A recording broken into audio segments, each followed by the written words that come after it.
BBC News. Hello, this is Jerry Smith. Reports from Burkina Faso say at least 24 people have been killed during an attack on a church in the north of the country near the border with Niger. There's been a dramatic increase of jihadist violence in Burkina Faso since 2016, as our Africa regional editor Will Ross explains. We've got a pattern here of attacks by jihadist groups, some linked to al-Qaeda, some to Islamic State. And just in the last week, there have been another attack in the same area where 7 people were taken from the home of a Christian pastor, and later 5 bodies were found. But if you look back over the last month or so, there have been 2 large attacks in the north of Burkina Faso, leaving more than 60 people dead. Chinese state media say next month's National People's Congress, the Communist Party's most important annual gathering, may be postponed as the country battles to control the coronavirus outbreak. Officials say most of the nearly 3,000 delegates who normally travel to Beijing for the gathering are needed on the front line. Japanese officials say the number of infections on a virus-hit cruise ship quarantined off Japan has risen by almost 100 to more than 450. This makes it the largest cluster of cases outside China. Hundreds of American passengers have been flown home on planes chartered by the US government. Rupert Wingfield Hayes says there's criticism over the quarantine policy.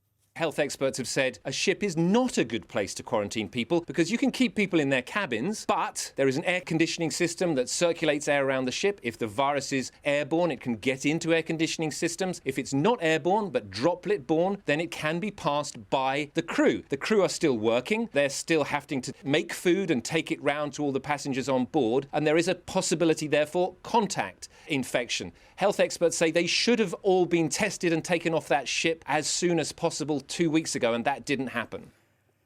India's Supreme Court has ruled women in the armed forces can get permanent commissions, allowing them to be in commanding roles. The landmark ruling means all women officers will be on a par with men when it comes to promotion, rank, benefits and pensions. Yogita Limoye reports. Monday's Supreme Court order means that all women serving in the forces will now become eligible for a permanent commission. The judges have also ruled that female officers can be given command roles. The government had opposed this move, saying Indian troops are not yet mentally schooled to accept women officers in command, given the rural backgrounds they often come from and social norms in the country. A group of women from the army celebrated outside the courtroom, saying the ruling was a giant leap towards equality in the armed forces.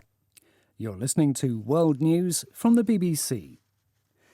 The head of the European Council, Charles Michel, has assured the US House of Representatives Speaker Nancy Pelosi that the transatlantic alliance remains indispensable.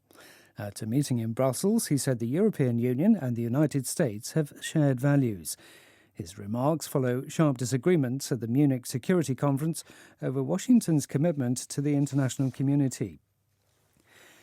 A Spanish actor, Willy Toledo, is appearing in court in Madrid accused of insulting God in a case that's revived calls for the abolition of blasphemy laws. In a private prosecution, an association of Christian lawyers accuses him of offending religious sentiments in several of his Facebook posts. Guy Hedgecoe, who's in the Spanish capital, says many people have come out to defend Mr. Toledo. Willy Toledo posted a text on his Facebook profile in which he used some very graphic language to express his atheist beliefs. He criticised the Virgin Mary and God. There are a lot of people who've come out in his defence saying not necessarily that they agree with what he said. They say that this is a really key issue of freedom of speech here. Whether or not you agree with what he posted on Facebook, they say he should be allowed to say it and he shouldn't face legal action for posting it. A British Member of Parliament critical of the Indian government's decision to revoke Kashmir's special status says she's been denied entry into India despite having a visa. Debbie Abrahams, who chairs the British Parliament's all-party group on the disputed region of Kashmir, said she arrived at Delhi's international airport this morning to be told her one-year e-visa issued last October was not valid. The former Manchester United goalkeeper Harry Gregg, who survived the Munich air disaster in 1958, has died at the age of 87. Gregg was hailed as a hero for pulling people from the wreckage. BBC News.